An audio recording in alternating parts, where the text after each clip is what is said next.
नमस्कार। अभी तक हमने राम लक्ष्मण परशुराम संवाद का भाग 1 पढ़ा। अब हम दूसरा भाग पढ़ेंगे।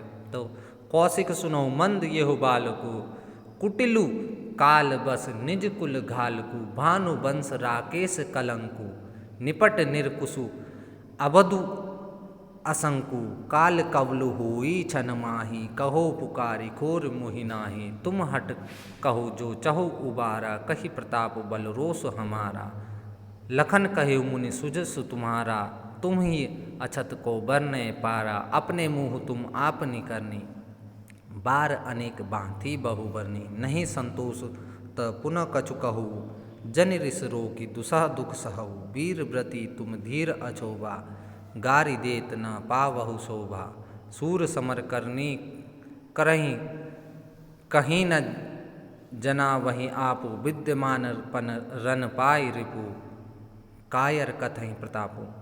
तो लक्ष्मण जी के कटु वचन सुनकर परशुराम जी का क्रोध बढ़ रहा है और वे विश्वामित्र जी से कहने लगे कि कौशिक सुनो मंद ये ही बालक, कि हे कौशिक सुनो, ये मंद बुद्धि बालक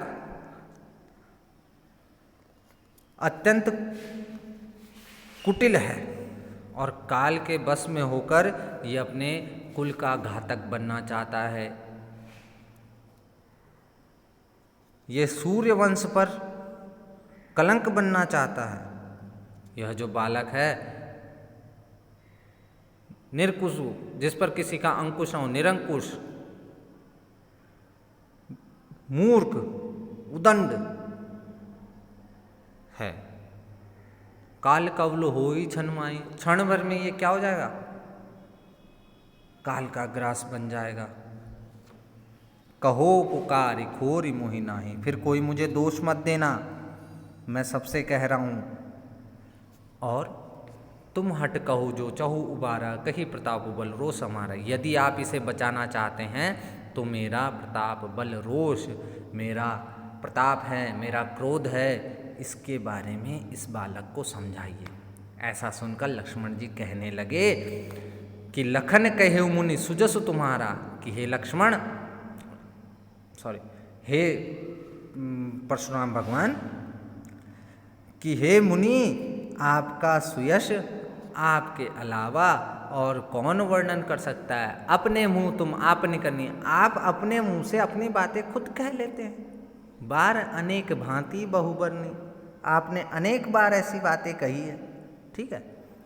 तो नहीं संतोष त पुण्य कुछ कछु कहो, अगर आपको अभी भी संतोष नहीं है तो पुनः कुछ कहिए। जनि रिस रो की दुसह दुख सहु, इस असाध्य दुख को, इस असाध्य क्रोध को रोककर, इस असहनीय क्रोध को रोककर दुख मत उठाइए।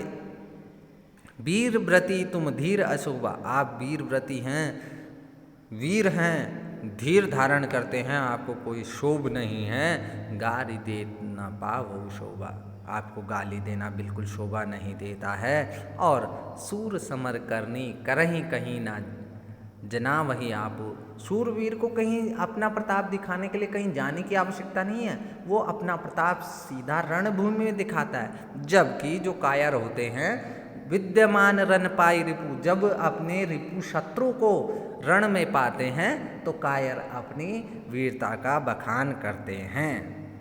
इतना लक्ष्मण जी ने कहा और आगे कह रहे हैं, क्या कह रहे हैं बच्चों? कह रहे हैं तो तुम तो कालुहाँ को जनु लावा, बार बार मोहि लागु बुलावा, सुखन सुनत लखन के बचन कठोरा, परसु सुधारे धरेउ कर घोरा, अब जनि देई दोष मोहि लोगु, कटुबादी बालकु बद जोगु, बाल बिलो की बहुत मैं बाँचा, अब ये हूँ मर निहार भाषाचा, कौशिक कहा क्षमई अपराधु, बाल दोष गुण गनहि न साधु, खर कुठार में अकरुण कोई, आगे अपराधी गुरुद्रोही, उत्तर देत छोड़ बिनु मारे, केवल कौशिक सील तुम्हारे, नाता यही काटी कुठार कठोरे, गुरहि उरिन होते श्रम थोड़े, गादि सुनी सुनु कह हृदय हसी, मुनि हरि यर सूज, अय मैं खांड न उख मैं अजहूँ न बूझ अबूझ। तो लक्ष्मण जी आगे कहते हैं कि तुम तो काल हाँ को जन लावा, कि बार बार आप काल को आवाज मार रहे हैं, बार बार मोहिला को बुलावा, आप बार बार काल को मेरे लिए आवाज मार रहे हैं। सुनत लखन के वचन कठोरा, अब लखन के कठोर वचन सुनकर परशु सुधारे धरेउ कर घोरा, फरसे को संभालने लगे। कौन? परशुराम जी। और लोगों की तरफ देखने लगे। अब जन दे दोष मोहि लोगू, कि अब कोई मुझे दोष मत देना, क्योंकि कटुबादी बालकु बद जोगु, ये कटु वचन बोलने वाला बालक वध के योग्य हो गया है। बाल बिलो की बहुत मैं बाँचा, बालक देखकर मैं नहीं, बिलो की मतलब देखकर, बहुत मैं बाँचा, मैंने बहुत बचाया इसे। अब ये उमर निहार भाषाचा, पर अब ये मृत्यु को प्राप्त करने वाला है, अर्थात मरने वाला है, मैं इसका वध करने वाला हूँ। इतने में कौशिक कहा क्षमई अपराध। इतने में विश्वामित्र जी कहने लगे कि हे भगवान, हे मुनि, अपराध क्षमा कीजिए, बाल दोष गुण गनई न साधु। जो साधु होते हैं वो बालक के गुण और दोष को नहीं देखते हैं, नहीं गिनते हैं। अब इतना कहकर परशुराम जी कहने लगे कि खर कुठार में अकुरन को ही आगे अपराधी गुरुद्रोही।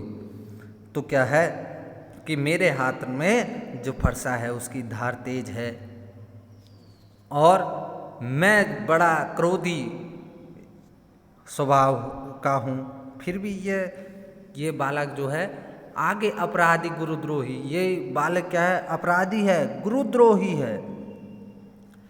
मुझे मेरी बात उत्तर देत छोड़े बिनु मारे, ये बार बार क्या है? मेरी बातों का उत्तर दे रहा है, तब भी मैंने इसे छोड़ रखा है। क्यों छोड़ रखा है? केवल कौशिक शील तुम्हारे, कि हे कौशिक, हे विश्वामित्र, मैंने तुम्हारे कारण, तुमसे प्रेम है इस कारण इसको छोड़ रखा है, अन्यथा क्या होता? नाता यही काटी कुठार कठोरे, इस फरसे से मैं इसे काट देता इस टाइम तक, और थोड़े से श्रम से मैं क्या? गुरु के ऋण से उऋण हो जाता। ऐसा परशुराम जी कह रहे हैं। अब क्या है? गादि सुनो कह हृदय हसी, मुनि हरि यर सूझ। जो विश्वामित्र जी हैं वो मन ही मन हंसकर विचार करने लगे, तो परशुराम जी को केवल हरा ही हरा सूझ रहा है, अर्थात अपने अभिमान के कारण, हर जगह विजय पाने के कारण ये राम लक्ष्मण को केवल साधारण क्षत्रिय समझ रहे हैं। ये कोई गुड़ की खांड नहीं है, ये लोहे की खड़ग है जो मुंह में डालने से नहीं गलेगी। अब इतना सुनकर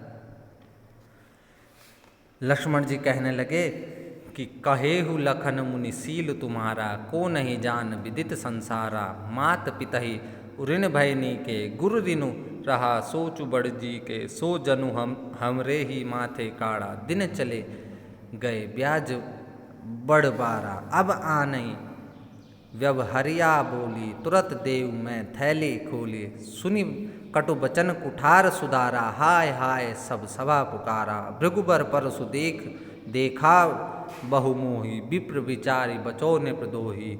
मिले न कभू सुभट रन घाटे, दुज देवता घर ही के बाड़े। अनुचित कही सब लोग पुकारे, रघुपति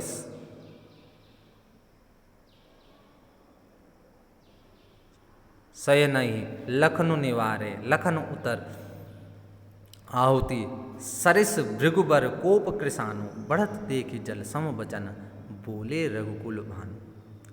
अब इतना सुनकर लक्ष्मण जी कहने लगे कि हे मुनि, कि कहे लखन मुनि शील तुम्हारा। हे मुनि, आपके शील से तो सभी परिचित है, को नहीं जान विदित संसारा, कि आपका जो शील है उससे सभी परिचित है, विश्व विदित संसारा, विश्व प्रसिद्ध है।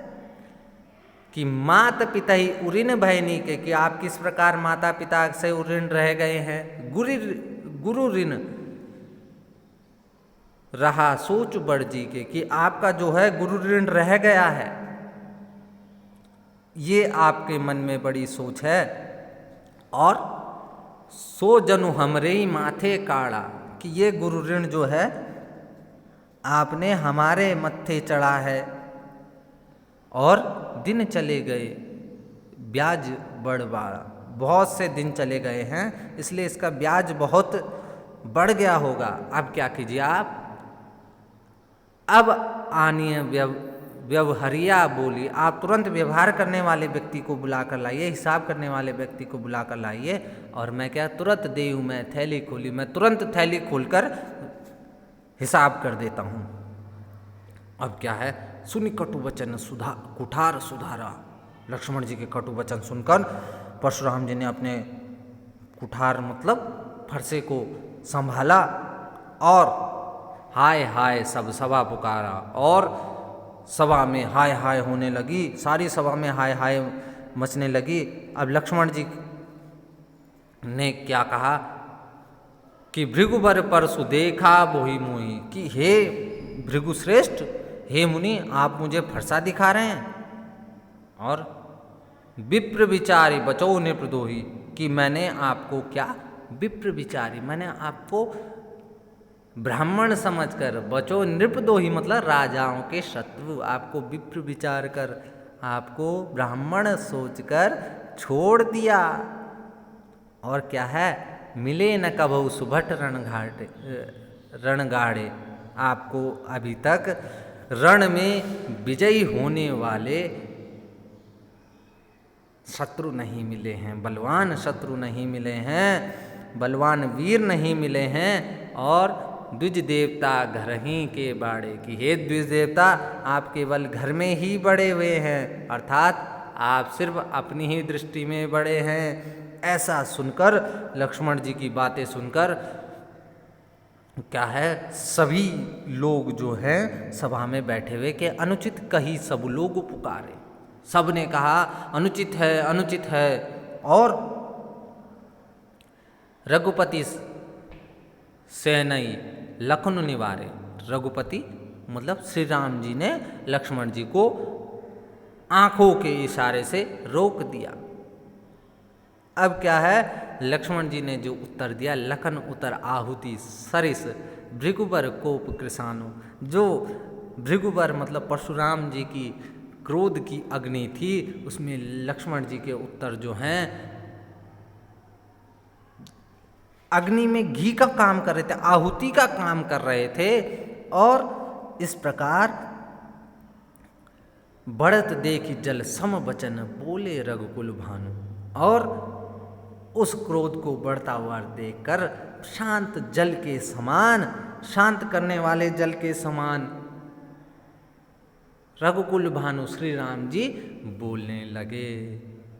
तो बच्चों, आज ये जो पाठ है ये पूरा हुआ। धन्यवाद।